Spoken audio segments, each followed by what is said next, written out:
Il y a des moments dans la vie où l'univers ne se contente plus de chuchoter. Il se lève, croise les bras et attend de voir si tu es enfin prêt à devenir celui ou celle que tu as toujours été censé être. L'authentique, tu le ressens.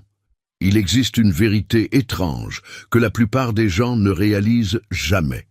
Selon les psychologues, le cerveau humain prend plus de 35 000 décisions chaque jour. Pourtant, seule une poignée de ces décisions modifie réellement la trajectoire d'une vie. Et voici la part que les gens refusent d'admettre à voix haute. La majorité d'entre nous fonctionne sur pilote automatique, recyclant les mêmes réactions, les mêmes peurs, les mêmes schémas, espérant un avenir que nous sommes trop effrayés d'atteindre.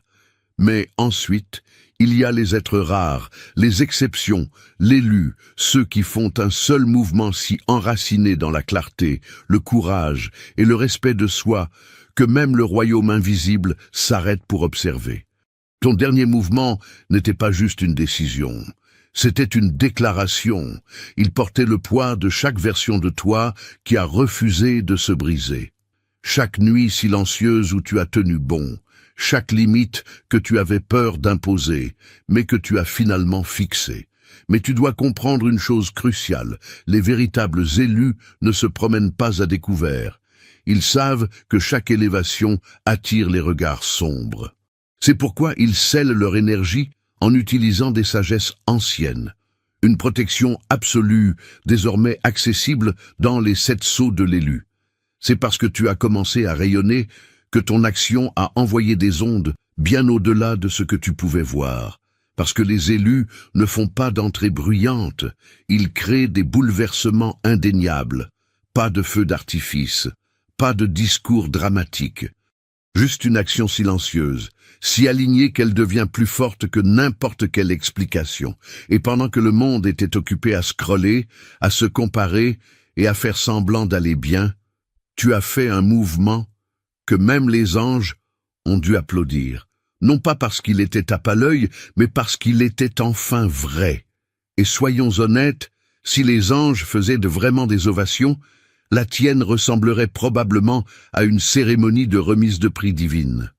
Des ailes qui battent, des auréoles inclinées et un ange au fond chuchotant à propos du temps qui passe, parce que même le royaume céleste s'impatiente. C'est ce moment que les gens sous-estiment, le moment où une seule décision devient un tournant spirituel, le moment où ta vie commence à se réorganiser autour de ta croissance et non plus de ta peur, le moment où tu sors de l'identité dont tu as hérité pour entrer dans l'identité que tu as méritée. Aujourd'hui, nous plongeons dans ce qui s'est réellement passé sous la surface de ta dernière étape audacieuse. Pourquoi elle comptait? Pourquoi elle a tout changé, et pourquoi elle t'a marqué comme quelqu'un qui ne se contente pas de survivre à la vie, mais qui la remodèle. Comprends d'abord que tu n'as pas choisi le chemin. Le chemin t'a choisi en premier. Les gens adorent dire qu'ils ont trouvé leur but, comme si le but était quelque chose que l'on pouvait attraper sur une étagère si on cherchait assez longtemps, si on priait assez fort ou si on travaillait plus dur que son voisin. Mais la vérité est bien plus étrange et bien plus profonde. Le but est généralement celui qui fait le choix. Bien avant que tu ne te sentes prêt, bien avant que tu ne te comprennes, bien avant que tu ne te sentes digne de la vie dans laquelle tu entres, quelque chose en toi était déjà attiré, façonné, orienté vers une direction que tu ne pouvais pas encore nommer. Quand tu as finalement fait ce dernier mouvement, cela t'a semblé soudain. Cela ressemblait à un courage audacieux sur l'instant, mais ce n'était pas soudain du tout. C'était le résultat de dizaines de petites reconnaissances internes que tu as ignorées, ravalées ou rejetées comme de simples pensées. L'inconfort que tu as ressenti dans certains espaces, l'ennui qui ressemblait à une suffocation, l'irritation qui te disait que tu jouais petit, l'agitation qui survenait même quand la vie semblait parfaite de l'extérieur. Ce n'étaient pas des accidents, c'étaient des panneaux indicateurs. Les gens confondent le choix avec le destin parce qu'ils ne voient que l'acte final, pas la longue répétition invisible. Mais ce dernier mouvement de ta part, celui qui a tout fait basculer, il n'est pas né à cet instant. Il couvait en toi depuis des années. Ton cœur négociait avec ton esprit, tes instincts se disputaient avec tes peurs. Ton futur moi te tapait sur l'épaule, chaque fois que tu te sentais bizarrement à ta place. Quand tu as finalement agi, tu ne posais pas le pied sur un nouveau chemin. Tu posais enfin le pied sur le chemin qui s'alignait sous tes pieds depuis le tout début. C'est pourquoi tu as ressenti un tel soulagement.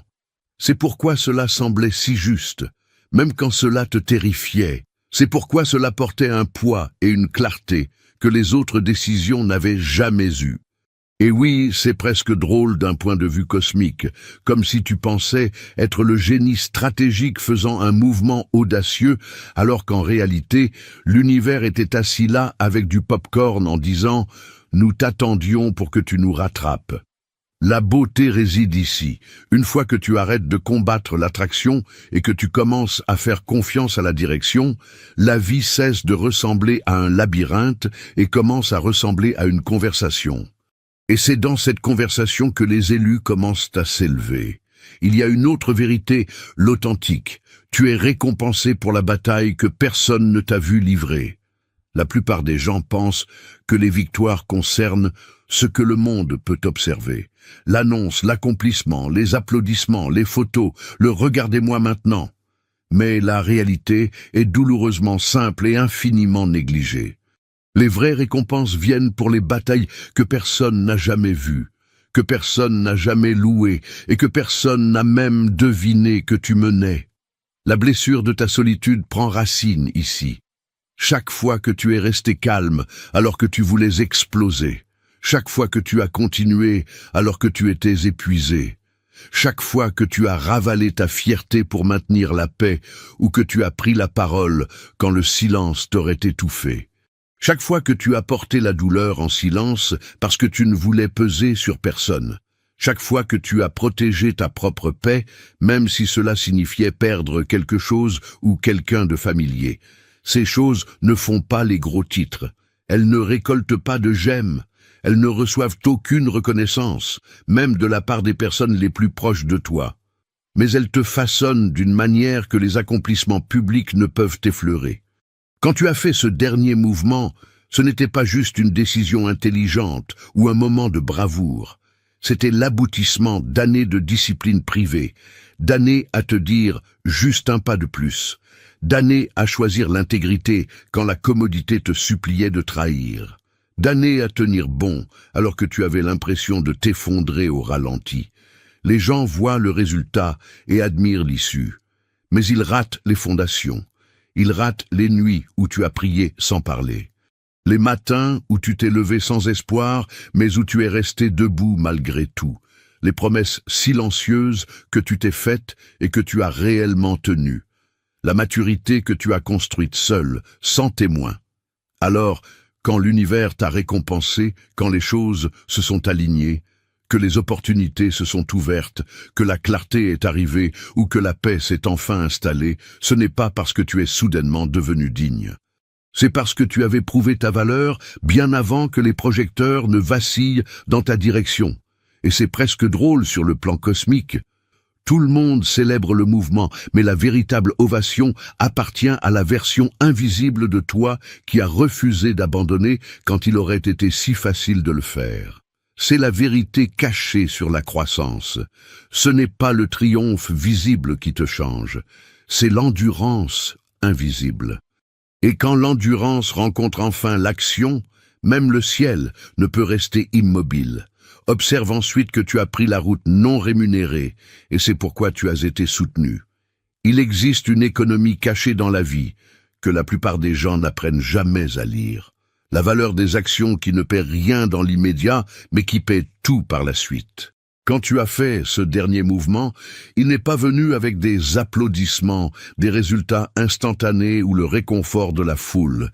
Il est venu avec l'incertitude, il est venu avec la solitude, il est venu avec ce sentiment silencieux de marcher dans une direction dont personne d'autre ne voyait encore l'intérêt.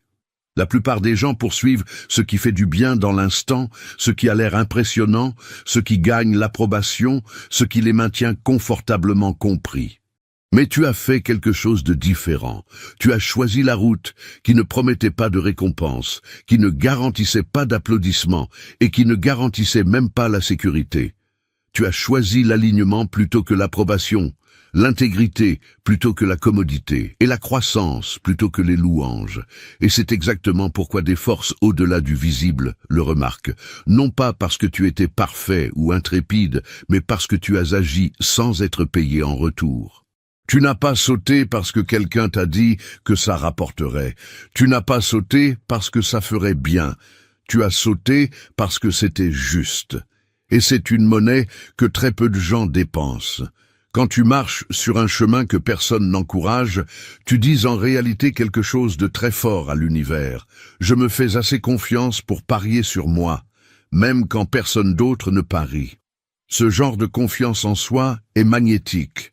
Elle réorganise les gens, les opportunités, les conversations et le timing autour de toi sans même que tu ne les cherches. D'ailleurs, ces vérités non censurées ne survivent que parce que des personnes éveillées soutiennent cette mission indépendante, offrant un don ou un café symbolique pour garder la lumière allumée et propager ces messages. C'est presque comique quand on y pense. Les gens se battent pour les applaudissements comme si c'était de l'oxygène. Pourtant, tu respires plus profondément sans eux. Tu as donné de l'effort sans applaudissements, du courage sans témoin, du but sans suiveur. Et puis, ils se demandent pourquoi les choses ont commencé à s'emboîter autour de toi. Comme si c'était une coïncidence. Non, ce n'était pas une coïncidence. C'était de l'économie. C'était des mathématiques spirituelles. Quand tu pèses avec de l'honnêteté, du temps, du courage, de la discipline et du respect de toi-même, le retour peut ne pas venir aujourd'hui ou demain, mais il vient toujours. Non pas comme une récompense pour avoir eu de la chance, mais comme un retour sur investissement pour avoir été rare. Alors, quand tu as finalement fait ce mouvement, ce n'était pas juste un choix, c'était un dépôt. Et l'ovation cosmique que tu as ressentie, même si elle est venue sous forme de paix, de clarté ou d'élan, n'était que les intérêts finalement payés. Parce que la route non rémunérée, il s'avère que c'est la seule route qui ne reste jamais non rémunérée bien longtemps. L'étape suivante révèle que ton dernier mouvement a fermé une porte qui te tuait à petit feu. Partir est l'une des formes de courage les plus incomprises. Les gens pensent que la bravoure ressemble à se battre, à pousser, à prouver, à rester, peu importe à quel point le poids devient lourd. Mais parfois, la bravoure consiste exactement à s'éloigner. Non par faiblesse, mais par survie, par clarté et par profond respect pour toi-même. Quand tu as fait ce dernier mouvement, tu n'as pas seulement mis fin à une situation, tu as mis fin à une lente érosion. Tu as mis fin à quelque chose qui effritait ta confiance, ton esprit, ton sentiment de paix, ton identité. Même si tu ne pouvais pas le nommer pleinement à l'époque. Ces choses nous brisent rarement d'un seul coup. Elles ne viennent pas comme des tempêtes. Elles viennent comme des fuites, petites, constantes, faciles à ignorer. Et avant longtemps, tu te réveilles fatigué, vide, confus et coupable de vouloir plus que ce à quoi tu as droit. Fermer cette porte n'était pas dramatique. Ce n'était pas bruyant. Ce n'était pas tape à l'œil. Mais c'était nécessaire d'une manière que la plupart des gens n'admettent jamais à eux-mêmes. La vie est trop courte pour continuer à vivre dans des environnements qui murmurent moins quand ton âme crie plus. Au moment où tu t'es éloigné, tu ne jetais pas quelque chose, tu récupérais quelque chose. Tu te disais que le confort n'est pas la même chose que la paix, que la familiarité n'est pas la même chose que la croissance, et que la loyauté n'est pas la même chose que l'oubli de soi. Beaucoup de gens restent parce que partir ressemble à une trahison. Mais rester quand on meurt à l'intérieur est la vraie trahison. La trahison de ton propre avenir. Ce qui rend ce mouvement si puissant, c'est qu'il change le rythme de ta vie entière. Soudainement, tes décisions deviennent plus nettes. Ta pensée devient plus tranchante. Ton cœur arrête de se battre contre lui-même chaque matin. Tes limites arrêtent d'être invisibles. Ta paix arrête d'être négociable. C'est presque drôle de voir comment les gens réagissent quand quelqu'un quitte une chose qui ne le sert plus. Ils disent « Pourquoi ferais-tu ça ?» Comme si rester dans la douleur était la supériorité morale. Non, la supériorité morale est de marcher vers la vie. En fermant cette porte, tu n'as pas perdu. Tu as gagné de l'espace, de la clarté, du temps, de l'énergie, et une chance de construire enfin quelque chose qui peut réellement te soutenir au lieu de te vider. Et c'est pourquoi même des forces invisibles se lèvent pour ce genre de mouvement. Parce que choisir la vie plutôt que l'habitude est le courage le plus rare qui soit. Puis, il y a le fait que tu as enfin priorisé ton moi originel sur ton moi performatif. L'élu, la majorité passe sa vie entière à polir une version d'eux-mêmes dont ils espèrent que le monde l'approuvera. Comme s'ils marchaient avec une cassette d'audition permanente tournant en boucle. Ils sourient quand ils sont épuisés. Ils approuvent quand ils se noient. Ils restent silencieux quand ils brûlent. Ils performent parce qu'ils sont terrifiés à l'idée que s'ils arrêtent, ils cesseront d'être aimés, acceptés ou vus. Mais quelque chose s'est brisé en toi quand tu as fait ce dernier mouvement. Pas de manière destructrice, mais de manière libératrice. Tu as arrêté de te traiter comme un projet à gérer et tu as commencé à te traiter comme une vérité qui mérite d'être honorée. Tu as arrêté de demander « Vont-ils aimer ça ?» et tu as commencé à demander « Est-ce moi ?» Et ce basculement est plus rare que les gens ne le pensent. Ton moi originel n'est pas bruyant. Il n'est pas dramatique. Il n'a pas besoin de projecteur. Il est calme, stable, honnête et profondément fatigué d'être effacé au montage.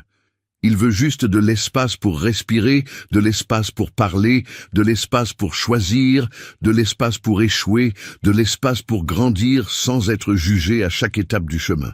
Quand tu lui as finalement donné cet espace, c'était comme rentrer à la maison dans un endroit que tu avais oublié posséder.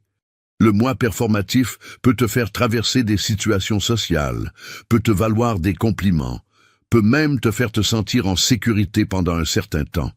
Mais il ne peut t'emmener nulle part où il vaille la peine d'aller. Il ne peut pas construire la paix, il ne peut pas créer l'épanouissement, il ne peut pas générer de but, il ne peut que te garder occupé à faire semblant. Quand tu as choisi l'authenticité plutôt que la performance, tu n'as pas seulement pris une décision. Tu as recablé ta façon de te rapporter à la vie. Tes relations ont commencé à faire le tri. Les personnes qui n'aimaient que la performance se sont éloignées, et celles qui te voyaient réellement se sont rapprochées. Tes objectifs sont devenus plus clairs, parce qu'ils n'étaient plus filtrés par les attentes des autres. Il y a quelque chose de presque humoristique là-dedans, aussi. Le monde agit souvent en étant choqué quand quelqu'un arrête de performer et commence à être vrai, comme s'il manquait soudainement la moitié de son divertissement. Mais la vérité est celle-ci. L'authenticité n'est pas une rébellion, c'est un retour. C'est toi qui reviens en toi-même, après des années passées à emprunter des costumes que tu n'avais jamais l'intention de garder. Ce dernier mouvement comptait parce qu'il ne s'agissait pas seulement de changer de direction. Il s'agissait de changer d'allégeance, de passer du désir de plaire à tout le monde à la protection de la personne la plus importante de ta vie, toi-même. Et c'est le genre de changement avec lequel même le silence ne peut rivaliser. Considère ceci. Tu es passé du fait de plaire au fait de te positionner. Il y a un moment dans le développement dont presque personne ne parle parce qu'il est subtil, interne et impossible à expliquer à quelqu'un qui ne l'a pas ressenti. Le moment où tu arrêtes de vivre pour l'approbation et commences à vivre pour la direction. Plaire est réactif. Ça plie, ça s'ajuste, ça s'adoucit, ça se cache, ça s'explique, ça s'excuse. Se positionner est proactif. Ça s'aligne, ça définit, ça déclare, ça occupe l'espace et ça avance avec détermination, même quand personne ne regarde. Quand tu as fait ce dernier mouvement, tu es sorti de l'ancien schéma où chaque décision était pesée en fonction de la façon dont elle pourrait faire se sentir quelqu'un d'autre, de quoi elle aurait l'air, de la façon dont elle serait jugée.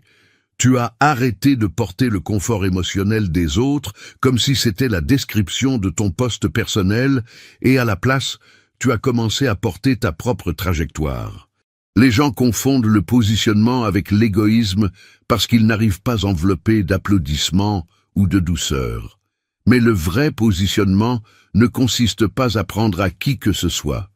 Il s'agit de te donner enfin ce que tu t'es refusé. Clarté, stabilité, direction et confiance en ton propre jugement. Le changement est spectaculaire, même s'il n'a pas l'air spectaculaire de l'extérieur. À l'intérieur, c'est comme passer du fait de marcher avec une marionnette sur le dos à marcher enfin sur tes deux propres pieds. Tu arrêtes de sous-traiter ta valeur. Tu arrêtes de modifier tes choix pour correspondre au récit de quelqu'un d'autre. Tu arrêtes de traiter chaque limite comme un crime. Une fois que tu commences à te positionner, il se passe quelque chose d'intéressant. Les gens ne te font plus de place. L'espace apparaît autour de toi parce que tu ne te rétrécis plus pour correspondre à des schémas qui ne t'appartiennent pas. C'est aussi amusant de voir à quel point on se sent libre la première fois qu'on choisit une direction sans consulter la foule. On a presque l'impression de se faire prendre à faire quelque chose d'illégal, alors que c'est la chose la plus légale au monde. Ton dernier mouvement comptait parce qu'il ne s'agissait pas de dire non. Il s'agissait de dire oui. Oui à l'élan. Oui au but. Oui au respect de soi. Oui au fait d'être quelqu'un qui bouge avec intention plutôt qu'avec hésitation. Quand tu passes du désir de plaire au positionnement, tu arrêtes d'être porté par les courants de la vie et tu commences à diriger ton propre navire. Tu arrêtes de réagir au monde et tu commences à façonner la façon dont le monde interagit avec toi. Et ce genre de changement, il ne modifie pas seulement ton chemin. Il annonce à tout ce qui t'entoure que tu es enfin prêt à diriger ta propre histoire. Une autre dimension s'ouvre. Tu as brisé un schéma générationnel sans l'annoncer. Certains changements ne viennent pas avec des feux d'artifice ou des discours. Certains changements se glissent à travers le temps discrètement, comme quelqu'un ouvrant une fenêtre dans une pièce que tout le monde pensait condamnée à rester étouffante pour toujours.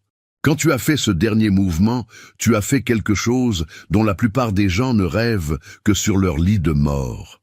Tu as brisé un schéma qui bourdonnait dans ta lignée sanguine bien avant ta naissance. Les schémas générationnels ne sont pas toujours dramatiques. Ce sont des habitudes subtiles, des raccourcis émotionnels, des croyances, des peurs, des cycles de silence, des cycles où l'on donne trop, des cycles d'auto-sabotage, des cycles où l'on reste là où l'on n'est pas respecté, ou des cycles où l'on part quand on devrait rester. Ils sont comme des scénarios invisibles, transmis sans permission, façonnant les choix même quand personne ne peut expliquer pourquoi ils continuent de répéter les mêmes erreurs. Quand tu as avancé différemment, parler différemment, fixer une limite, pris tes distances ou marché vers quelque chose d'aligné, tu n'as pas seulement changé ta propre vie. Tu as réécrit une règle qui avait été suivie pendant des décennies, sans que personne ne la remette en question. Et tu l'as fait sans applaudissements, sans déclaration sur les réseaux sociaux, sans en faire un poster de motivation. C'est ce qui le rend puissant. Parce que briser un cycle n'est pas une affaire de drame. C'est une affaire de discipline. C'est une affaire de conscience. C'est choisir la croissance quand le confort te supplie de rester petit. C'est tolérer d'être incompris par des gens qui t'aiment, mais qui ne peuvent pas encore voir ce que tu vois. La plupart des gens répètent ce qu'ils connaissent parce que ça leur semble sûr, même quand ça fait mal. Tu as choisi ce que tu ne connaissais pas parce que ça te semblait vrai, même quand ça te terrifiait. C'est rare, c'est spirituel. C'est générationnel. Et voici la partie folle. Les personnes qui viendront après toi en bénéficieront sans jamais savoir ce que tu as fait. Ils entreront dans des relations avec des attentes plus saines. Ils choisiront des chemins avec un but plus clair. Ils ressentiront des émotions qu'on leur a appris à enterrer. Ils construiront des vies avec des schémas qui les soutiennent réellement. Tout cela parce que tu as pris une décision et que tu ne l'as expliquée à personne. Dans un monde obsédé par la reconnaissance, tu as accompli l'un des plus grands exploits possibles, et tu n'as même pas eu besoin d'un trophée. Tu as changé l'avenir simplement en refusant de répéter le passé. C'est le genre de mouvement qui ne reçoit pas seulement des applaudissements, il gagne un héritage. Avance plus loin et réalise que tu as enfin choisi la paix à long terme plutôt que le confort à court terme. La plupart des gens confondent le confort avec le bonheur parce que le confort semble chaleureux, familier et indolore sur le moment. Mais le confort peut aussi être un piège, une cage dorée déguisée en sécurité. La paix, en revanche, est plus profonde, plus stable et parfois brutalement inconfortable au début. La paix exige la vérité, la paix exige des limites, la paix exige du courage, le confort exige seulement que tu restes. Quand tu as fait ce dernier mouvement, tu as tourné le dos à l'option facile et tu as marché vers la vraie. Tu as arrêté de demander ce qui fera le moins mal aujourd'hui pour commencer à demander ce qui te guérira demain. Ce changement modifie tout parce qu'il réécrit la façon dont tu mesures le succès, la survie et la croissance. Le confort à court terme te maintient dans des endroits qui ne te respectent pas, des relations qui te vident, des habitudes qui t'anesthésient et des conversations qui te rabaissent. Ils semblent sûrs, non pas parce qu'ils sont bons, mais parce qu'ils sont connus. La paix à long terme, cependant, se construit sur le fait de se comprendre suffisamment pour quitter ce qui te fait du mal, même quand c'est familier, même quand c'est aimé, même quand ça fait partie de toi depuis des années. Choisir la paix donne souvent un sentiment de solitude au début. Tu perds la chaleur de la familiarité sans encore ressentir la chaleur de la clarté. Tu te remets en question. Des personnes te manquent, des routines te manquent, des versions de toi-même que tu as dépassées mais dont tu te souviens encore avec tendresse te manquent. Mais lentement, presque silencieusement, quelque chose commence à revenir. L'énergie, la joie, le respect de soi, l'espace pour respirer sans se sentir coupable. C'est drôle, comme les gens regardent quelqu'un qui choisit la paix et disent « tu as changé » comme si c'était une accusation, alors que c'est en fait le plus beau compliment qu'ils puissent faire. Tu n'as pas choisi l'isolement, tu n'as pas choisi la froideur, tu as choisi l'alignement. Et l'alignement a une manière d'attirer les bonnes personnes, les bonnes opportunités, les bonnes conversations, et la bonne croissance. Non pas parce que tu as eu de la chance, mais parce que tu es devenu disponible pour ce qui te correspond réellement. Le confort à court terme, c'est comme manger des bonbons à chaque repas. C'est bon jusqu'à ce que ça détruise ta santé. La paix à long terme, c'est comme manger ce qui te nourrit. Ça ne t'excitera peut-être pas au début, mais ça construit une vie qui peut réellement te soutenir. Ton dernier mouvement comptait parce qu'il n'était pas juste un choix. C'était un engagement envers un avenir où tu arrêtes de survivre pour commencer à vivre. Et ce genre d'engagement vaut toujours une ovation. C'est alors que tu as marché dans une pièce où ton ancien toi avait trop peur d'entrer. Il y a une forme spéciale de croissance qui ne ressemble pas à un progrès sur un graphique ou à un accomplissement sur un CV. Elle ressemble au courage qui rattrape enfin le désir. Quand tu as fait ce dernier mouvement, tu es entré dans un espace, qu'il soit émotionnel, spirituel, professionnel ou personnel, dont la version de toi d'il y a des années aurait reculé sans même ouvrir la porte. Nous avons tous des pièces comme ça. Des pièces construites de rêves que nous avons rejetés, d'objectifs que nous avons qualifiés d'excessifs, de conversations pour lesquelles nous nous sommes dit que nous n'étions pas prêts, de responsabilités que nous pensions ne pas pouvoir porter, ou de vérités dont nous craignons qu'elles nous changent à jamais. Ces pièces restent en arrière-plan de nos vies, comme des rappels silencieux de qui nous voulions être, mais que nous ne nous faisions pas assez confiance pour devenir. Marcher dans l'une de ces pièces est plus qu'une décision, c'est une réconciliation. C'est dire à ton moi plus jeune, tu avais raison de vouloir ça. Je suis là maintenant, je peux le faire, je peux tenir ça, et c'est puissant d'une manière que les gens expriment rarement. Ce qui le rend encore plus extraordinaire, c'est que la peur qui te gardait à l'extérieur ne concernait généralement pas la pièce elle-même. Elle concernait ce que tu pensais ne pas être encore. Tu pensais avoir besoin de plus de confiance, de plus de compétences, de plus de permission, de plus de temps, de plus de preuves. Mais la vérité est brutale et magnifique. Tu as seulement jamais eu besoin d'entrer. La croissance ne consiste pas à attendre de se sentir prêt. La croissance, c'est se prouver à soi-même que la préparation est quelque chose que l'on crée en se présentant. Quand tu as franchi ce seuil, tu n'as pas seulement accédé à une nouvelle opportunité ou perspective. Tu as gagné la confiance. La confiance en soi, celle qui change la façon dont tu prends chaque décision future. Soudain, la pièce suivante n'est plus aussi terrifiante. Le rêve suivant n'est plus aussi impossible. La limite suivante n'est plus aussi lourde. Il y a aussi quelque chose de délicieusement humoristique là-dedans. Tu passes des années à construire des excuses comme si c'était des chefs-d'œuvre architecturaux, et puis un pas courageux fait s'effondrer toute la structure en quelques secondes. Ton dernier mouvement comptait parce qu'il honorait une promesse que tu t'étais faite bien avant de la comprendre. Grandir, faire face, évoluer, arrêter de laisser la peur définir les contours de ta vie. Entrer dans cette pièce n'était pas seulement un progrès, c'était une preuve. La preuve que tu es capable de plus que ce que tu t'es jamais permis d'imaginer, et que le courage dont tu pensais manquer attendait toujours le bon moment pour être utilisé. Mais c'est à cet instant précis, l'élu, quand tu as agi comme quelqu'un qui n'a plus rien à prouver, que l'attaque se déploie, la jalousie cachée de ton entourage sans ce détachement.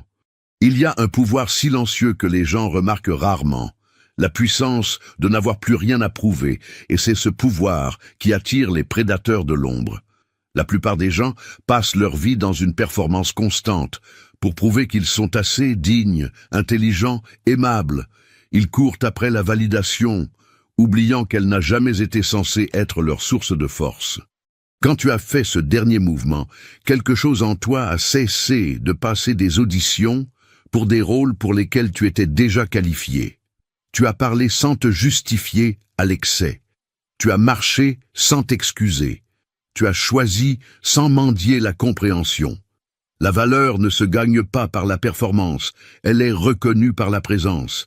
Mais attention, c'est au moment de ton élévation maximale que les vampires énergétiques frappent. Ils voient ta lumière, ton absence d'arrogance, ta clarté, et ils cherchent à s'en nourrir, à te faire douter de ton propre poids. C'est l'urgence absolue. Tu dois ériger un bouclier, car ta nouvelle fréquence est exposée. Les 7 sceaux de l'élu sont ton armure d'urgence pour sceller ses failles, et le lien d'activation t'attend tout de suite dans le commentaire épinglé. Ne reste pas vulnérable face à l'invisible. Quand tu arrêtes de prouver, tu commences à attirer, oui, mais tu attires tout. Les gens ressentent cette énergie ancrée. Le moment où tu arrêtes de te prouver, les gens sont soudain impressionnés, non pas parce que tu es devenu meilleur, mais parce que tu es devenu réel. Tu n'as pas haussé le ton. Tu n'as pas fait de scène. Ton dernier mouvement comptait parce qu'il ne s'agissait pas de gagner quelque chose dans le monde extérieur. Il s'agissait de gagner une bataille interne contre le jury invisible que tu trimballais depuis des années. Agir comme quelqu'un qui n'a rien à prouver n'est pas juste un état d'esprit. C'est une transformation dont tu ne reviens jamais. Ressens cette évidence. Tu as démontré la maîtrise de tes impulsions, pas de ton image. La plupart des gens dépensent leur énergie à polir leur apparence extérieure, leur calme, leur sagesse, leur détachement apparent. Ils organisent les impressions comme on décore un salon pour des étrangers. Mais le vrai travail, celui qui change réellement une vie, se passe plus en profondeur. Il se produit quand tu arrêtes de laisser tes impulsions diriger le spectacle et que tu commences à décider lesquelles ont la parole. Quand tu as fait ce dernier mouvement, tu n'as pas seulement agi, tu t'es maîtrisé d'une manière que la plupart des gens n'essaient même jamais. Les impulsions sont puissantes, elles sont rapides, émotionnelles, instinctives, elles veulent un soulagement immédiat. Dire la vérité crue, quitter la situation avec colère, poursuivre le confort rapide, défendre son ego, tout ramener à soi, réagir, réagir, réagir. L'image, c'est facile, n'importe qui peut faire semblant d'être patient pour une caméra ou une foule, mais la maîtrise des impulsions, c'est privé. Ça se passe quand personne ne regarde, quand tu es fatigué, quand tu es déclenché, quand tu te sens petit, quand tu as toutes les raisons d'exploser, de te retirer, de t'anesthésier ou d'attaquer. Et pourtant, tu ne l'as pas fait. Tu as fait une pause, tu as choisi, tu es resté aligné, tu as agi avec intention au lieu d'agir par réflexe. Ce genre de maîtrise de soi change ta trajectoire, plus que n'importe quel accomplissement extérieur ne le pourrait jamais, parce que ça réécrit la façon dont tu t'engages avec le monde. Tu commences à prendre des décisions plus sages, non pas parce que tu es soudainement devenu plus intelligent, mais parce que tu as arrêté de laisser les émotions brutes détourner le volant. C'est presque comique. Les gens sont applaudis pour avoir l'air composé, mais les vrais héros sont ceux qui parviennent à ne pas dire la chose qui aurait brûlé toute la conversation. Ceux qui ravalent leur fierté au lieu de ravaler leur paix. Ceux qui choisissent la croissance plutôt que la satisfaction instantanée. Quand tu maîtrises l'impulsion, tu prends le contrôle des résultats sans te battre pour eux. Tes relations se stabilisent, ton esprit se calme, ton respect de toi-même augmente. Tes décisions cessent d'être des accidents et commencent à être de l'architecture. Ton dernier mouvement comptait parce qu'il ne s'agissait pas d'impressionner qui que ce soit. Il s'agissait d'être souverain dans ton propre monde intérieur.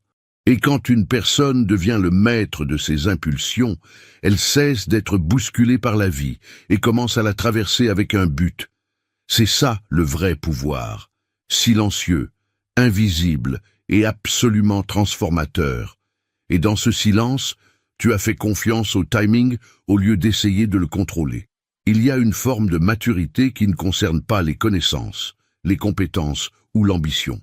Elle consiste à apprendre quand arrêter de forcer ce qui n'est pas encore prêt. La plupart des gens traitent le temps comme une porte obstinée qu'ils peuvent défoncer s'ils sont assez en colère, assez bruyants ou assez occupés.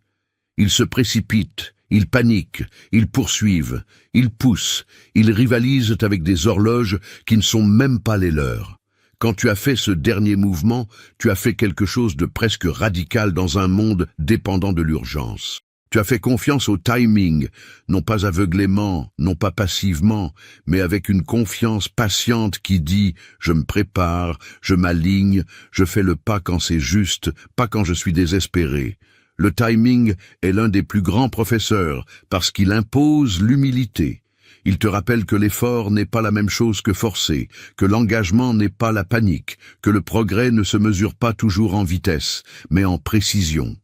Quand tu arrêtes de te battre contre le temps, tu commences à le sentir travailler pour toi plutôt que contre toi. Les opportunités apparaissent avec moins de résistance. Les conversations atterrissent au bon moment. Les gens entrent quand tu es prêt à les rencontrer. Les leçons arrivent quand tu peux enfin les entendre. Chaque poussée d'impatience que tu as évitée t'a épargné des jours de frustration. Chaque moment où tu as attendu au lieu de réagir a donné une clarté qu'aucune anxiété n'aurait pu acheter. C'est presque drôle de voir comment les gens se vantent d'être pressés comme si c'était une vertu, alors que tout ce que ça prouve, c'est qu'ils ne font pas confiance à leur propre processus. Tu as fait confiance au tien, et cette confiance a fait que ton dernier mouvement s'est posé parfaitement, comme une clé glissant dans une serrure conçue pour elle. Ça ne veut pas dire que tout est devenu facile. Faire confiance au timing n'est pas une question de confort, c'est une question de courage. Le courage de s'asseoir avec l'incertitude sans la laisser te dévorer vivant. De passer à l'action sans exiger de résultats immédiats. Ton dernier mouvement comptait parce qu'il venait de cet espace calme où la préparation rencontre l'opportunité. Tu n'es pas arrivé en retard, tu n'es pas arrivé trop tôt. Tu es arrivé exactement quand tu étais censé le faire. Et quand une personne apprend à honorer le timing de cette façon, la vie cesse d'être une course et devient une chorégraphie. Le progrès cesse d'être bruyant pour devenir inévitable. Tu as choisi l'alignement plutôt que l'attention. Dans un monde bâti sur la visibilité, la majorité court après l'attention comme si c'était de l'oxygène. Ils postent, performent, rivalisent, exagèrent, font semblant. Tout pour se sentir vu l'espace d'un instant. Mais l'attention est une monnaie bon marché. L'alignement, en revanche, n'a pas de prix. L'alignement est invisible à la foule, mais indéniable pour l'âme. Quand tu as fait ce dernier mouvement, tu as choisi ce qui semblait juste plutôt que ce qui aurait l'air impressionnant. tu as choisi l'intégrité, la direction.